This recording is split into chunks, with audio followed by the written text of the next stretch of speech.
It's great to catch up with the Hinches Justice Party MP for Northern Victoria, Tanya Maxwell. Tanya, how are you going today? Yeah, great. Thanks, Ricky. Look, busy. Obviously, there's an election imminent, so just preparing for that early voting, and then, of course, the 26th, Election Day. Yes, and it's been a challenge for a number of people in your electorate, which is quite large. Just the scope of Northern Victoria electorate, I think, goes from the Victorian South Australian border almost to the ocean on the other side, doesn't it? But it's been also impacted by flooding, comprising most of the Victorian Murray catchment. Exactly, Ricky. Enormous electorate, as you said, and we've had some horrendous floods and right throughout my electorate of Northern Victoria, and I think that Mildura certainly at the moment is prepping themselves.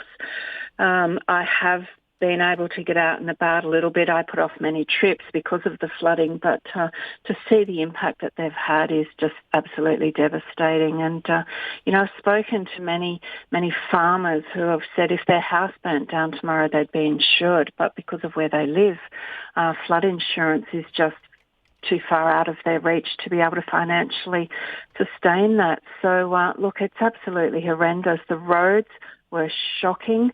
And look, we can expect that with traffic on the roads and the amount of rain we've had. That's understandable, but they really are quite dangerous. And that flood recovery money is going to have to keep coming. I don't think that the government should or could cap this. I think that individuals, organisations, businesses, etc., are going to require whatever it takes to get them back up and running. Now, the federal state government, I think, announced $877 million in funding as an initial package. As you say, until the event's over and we know the scope of the clean-up requirements, there may need to be more funding. But you caught up with Ouyen Inc. recently about topics like intermodal and Murray Basin Rail. Surely the roads wouldn't cop so much damage if we got trucks off the roads and onto the rail. Look, and I've been advocating, Ricky, for this for 4 years, and it was great to finally catch up and meet them.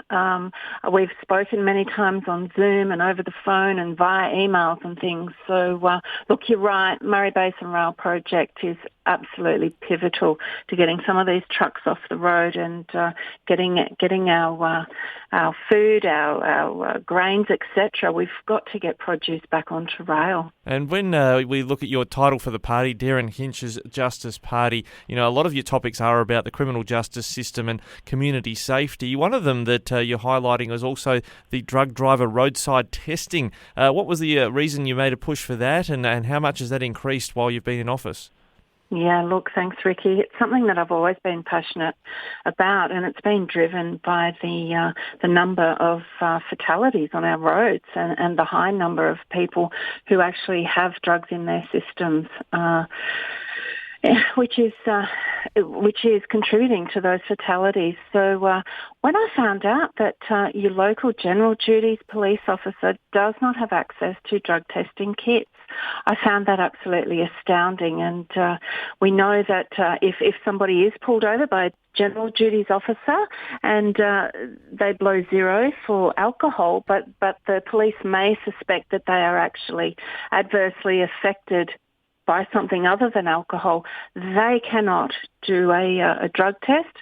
They then need to let that driver go, which in and of itself is of such a serious concern, not only for the driver, for the police officer, but should they become involved in an accident, I mean, that's who then is responsible for that ultimately at the end of the day.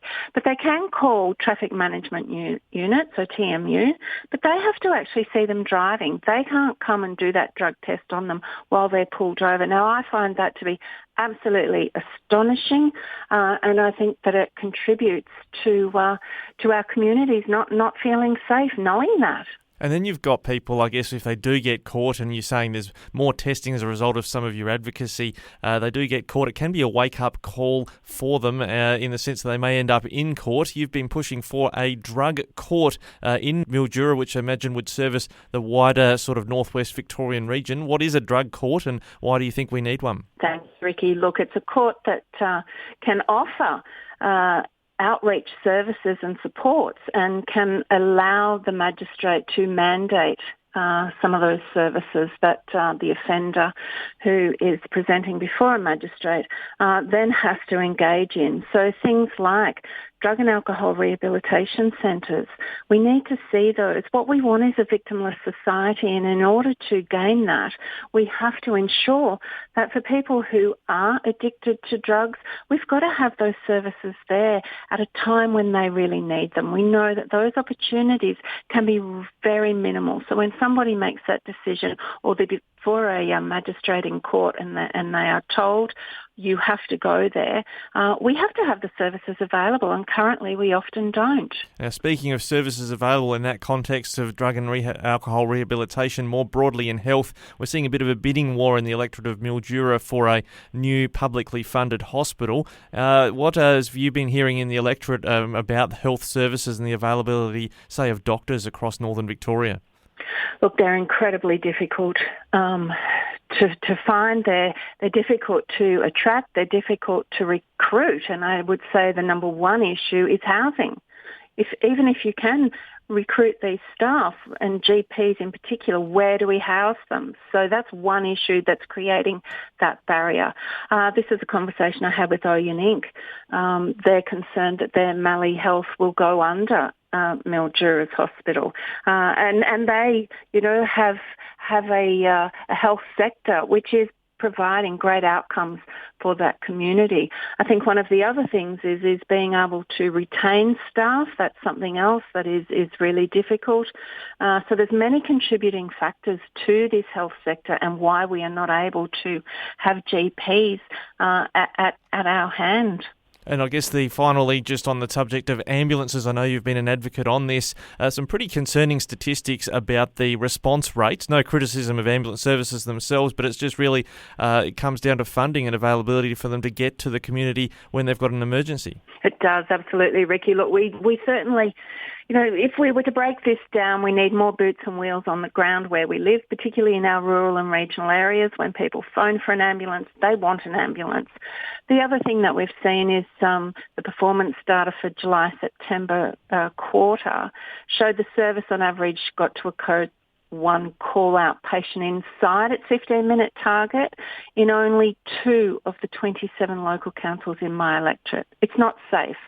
However, what we've also done with the Minister is to talk to her about ways in which we can reduce this crisis.